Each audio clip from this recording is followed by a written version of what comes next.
Hi, and welcome to a brand new video of the Target Individual program, Target Individual Experience. Wasn't going to do a video today, but with all the noise campaign again with the police, constant sirens, all day, all day. Okay, they're out there using the sirens. Monitoring my online activity, my thoughts again through the what's called remote door monitoring. And so I was speaking to the kid's mother, Pam, and she's telling me, oh, I spoke to Ethan's therapist today, and the therapist said that, uh,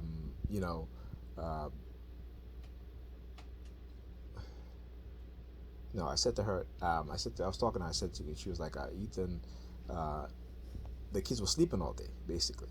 Okay, so Alyssa didn't get up until almost minute to 8, right? Ethan, he got up again, probably around maybe 7 or so.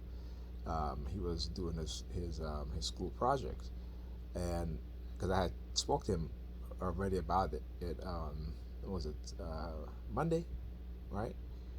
And he told me he's gonna work on it, but he didn't. Okay. Pam, when she gets home again, she starts, just go straight to bed. Last night, I spoke to my daughter. She was like, I was hungry. She's like, "Mommy's sleeping." Da, da, da. So I had to call her, okay, because she didn't pick up. So I called my daughter back. I said, "Okay, so you stay on the phone and go to your mother. Wake up. This is like after 10 o'clock, and let her know that you're hungry, okay, and that you want dinner." So after I said, I'll call you back in a few minutes. I waited till half an hour, called my daughter back. Pam was just getting up, making something to eat. So I spoke to her for a little bit. I said, hey, Alyssa been trying to wake you up. I said, I've called you. And she's like, yeah, I was sleeping. I was tired, what have you, right? Well, I said, she said she was hungry and she wanted dinner. She was like, well, she had snacks stuff to eat. That's snacks, okay? Kids need to have dinner, okay? Not just snacks, all right? So anyhow, so I spoken to her today, and I said to her, I said, there's a reason why I took the plug from out of their computer so that they cannot use it. I said, if they let them use their laptop, okay, that way Ethan will not be on the computer all day playing games. He would study because the his laptop is not for games. Okay, he doesn't have like a gaming laptop, so it's not unlike his desktop. So I did. It was like 2 weeks ago. I unplugged. I took the plug out. She ended up giving Ethan back the plug for his computer, and of course he's on the computer all day. So now today, I said to her, yeah, I said to her, unplug the plug out of his computer. I don't know why you gave him back the plug for his computer, and I said I keep telling you, right, years now, okay, before you go to bed, make sure they're ready for bed. Make sure they're in bed. Take the devices from them. Take their laptops. Particularly during the week when you go to bed. And I tell her this years ago. I used to fight with her in order to go to bed at a decent time so that we can get up together in the morning while I'm making breakfast. On the kids' clothes so she can take the kids to school while I was going to school, right? But of course, you know how that turned out. Okay, I got so stressed out from being targeted in school and also that, but also I had to at times stay over there, and a lot of times I'm late for my morning class because again I would have to get the kids ready, feed them, iron their clothes, and then take them to school, right? Which she should have been doing while I'm on to my class because I've done everything else, but no. Anyhow, so, she's like, well, he spoke to this therapist today, and the therapist recommended the same thing. And the therapist also said that you should get more involved in his schoolwork. I said, well, I've tried, Pamela. I said, I've tried. I said, what did you tell me? You said that you don't want me in your house when you're not there. So guess what? I'm not going to your house when you're not there, right? Okay, because you let him come home, right? I called him. I said, I make sure I call him every single day. Ask him if he did his homework, but he's lying to me, right? He's lying to me. Yes, I got it when he didn't get it done. I asked him, are you passing class? Yes, I passed. Well, he's not passing this class. He didn't get that from me. Okay, he got that from her, right? Because I'm always talking about him being honest and being truthful with me. Okay, and out of our relationship, this woman lied so many times. It's not even funny. And when it comes to accepting accountability and responsibility, particularly for her kids, none whatsoever. And the fact that they failed in class, and again, he's not going to pass, and my daughter's not going to pass because you know what she does? She put all the responsibility on the kids and not her. Now today she's telling me, oh, now she's trying to put it on me now by trying to say, oh well, his psychiatrist said this and that. No, you're not going to put it on me. Did you tell the psychiatrist how what you've told me? Did you tell the psychiatrist how you treat me? Did you tell the psychiatrist when you get home from work most of the time, did you just go to sleep? You don't want to help them with their homework? You don't even want to look at their homework to make sure it's done correctly? You don't want to do any of that stuff. Okay? You put it on me, right? I'm not there. You put it on the Boys and Girls Club, on their teachers. She's like, oh, well, I asked the boys and girls if they can help her at the Boys and Girls Club, if they can help her with her homework. Yet when she gets home, she didn't even check my daughter's homework. Okay? I just so happened to be there. When was it? Last week, I think I had went over there.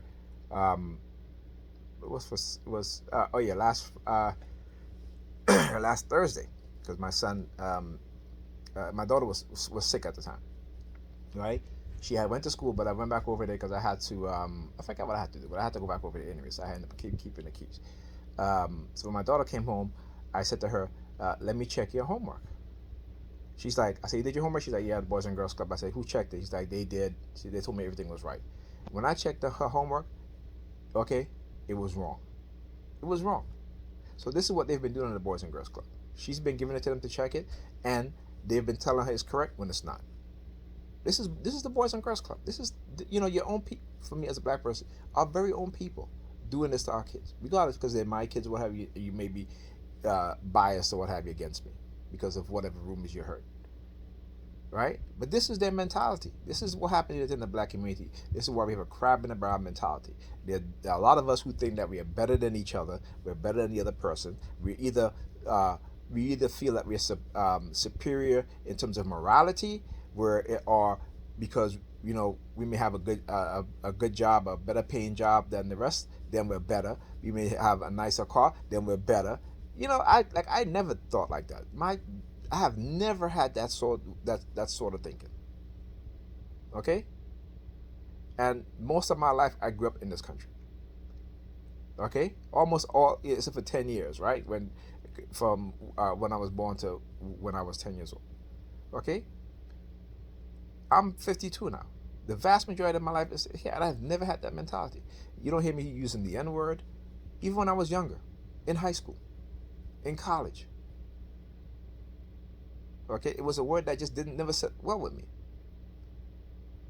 I don't teach my kids to use that word, and I tell them, I said they better not use it around me. Particularly, I have a 21-year-old. I was like, I don't hear him saying it around me. Maybe he said it around his friends, but I keep telling him, I said, be a leader, not a follower.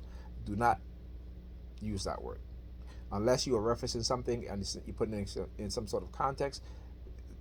I can understand it, but in terms of how you greet your friends or how you speak to friends, including young women, no. You know what I'm saying? But it's like it's ridiculous. Like she's putting everything on everybody else except for her. She don't want no responsibility, none whatsoever. And I said to her, I said, you have to check her homework when you come home when you pick up from the Boys and Girls. Check her homework. She won't even do that. Okay? Then she's like, oh, me and Ethan, we spoke to the guidance counselor and he knows it's all on him. I said, no, I told her straight up. I said, no, it's not. I said, you have to do your part too as a parent. They live with you. They don't live with me. I'll call them and I ask them to do their homework. They'll tell me yes, but they're lying to me. Because why? You're sleeping. And when I ask you to check their homework, oh, I don't got time for that. I'm too tired. Now that they both are failing, and in terms of my daughter going to be left back again for a second time now. Okay? But what does she do?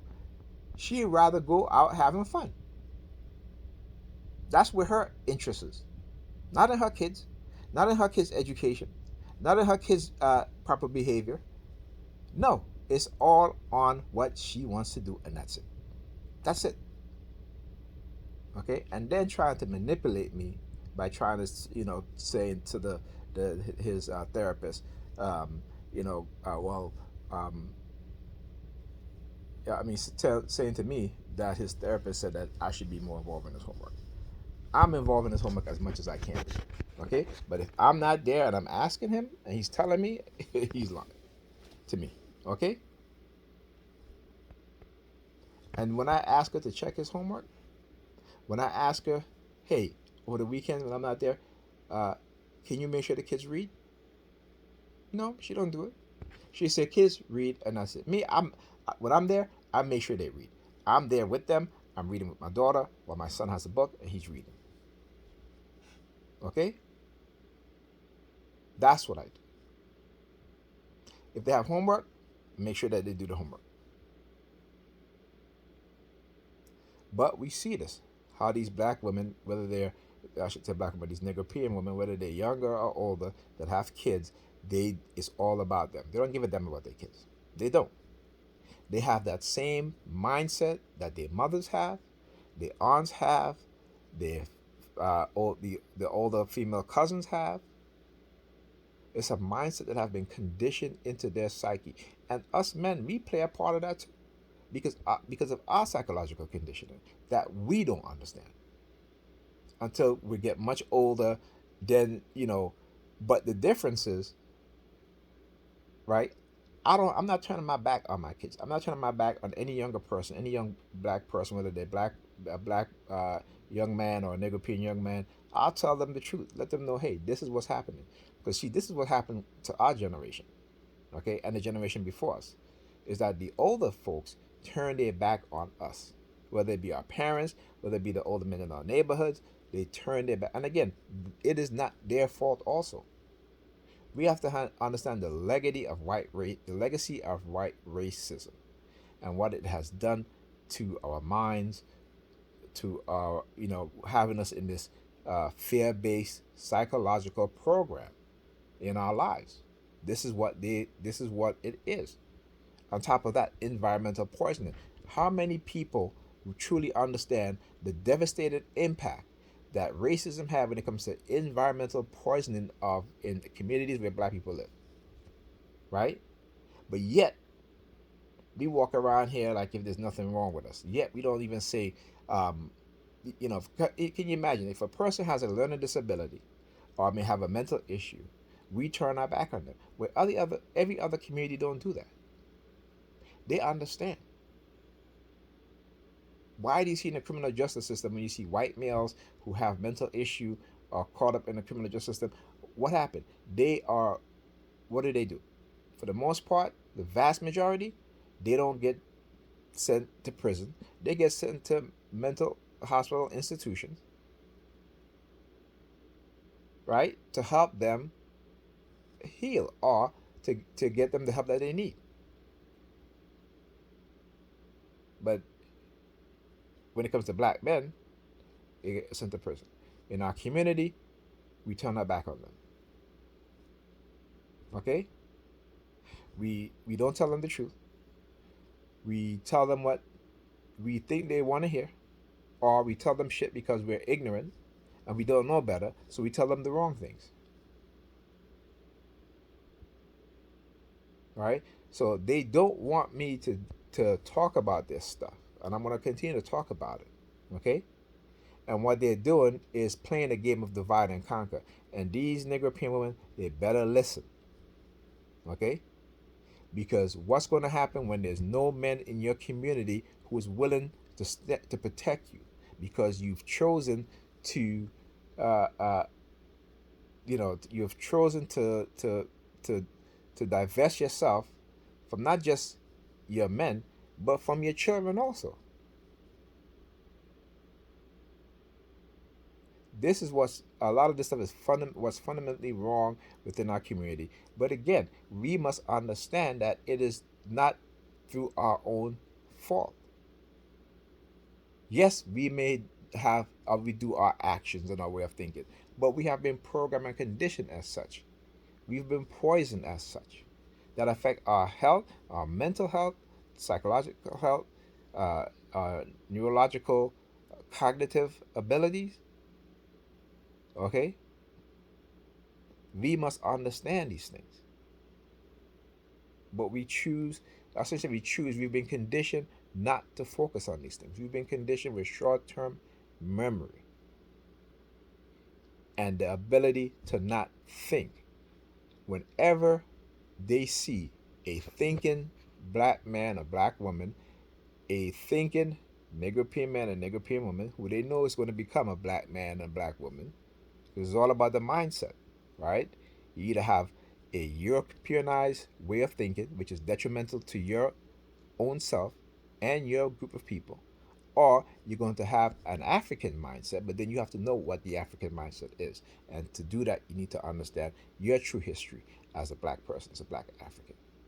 You cannot have an African mindset if you don't understand your history as a black person outside of slavery. Okay? You see what they're doing in the school right now? Uh, Particularly, I was watching a video of student protesting, black student protesting, because they were told that they cannot write about.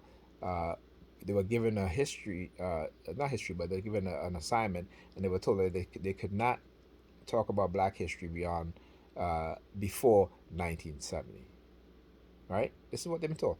Even today, my son, he on his in his school, he goes to Mega Evans. They had white people uh, in terms of to write about in Black American history. Can you believe this shit? Like I said, New York is one of the most racist states. In New York, racism is extremely covert, unlike other states. But it is just as devastating, even more so devastating to us than an overt racist state or over racist group of people. In New York, their racism is extremely covert. Okay? So now I have to go talk to my son because I've watched too many videos of young teenage boys in junior high school and high school participating in slave auctions with these white students. Okay?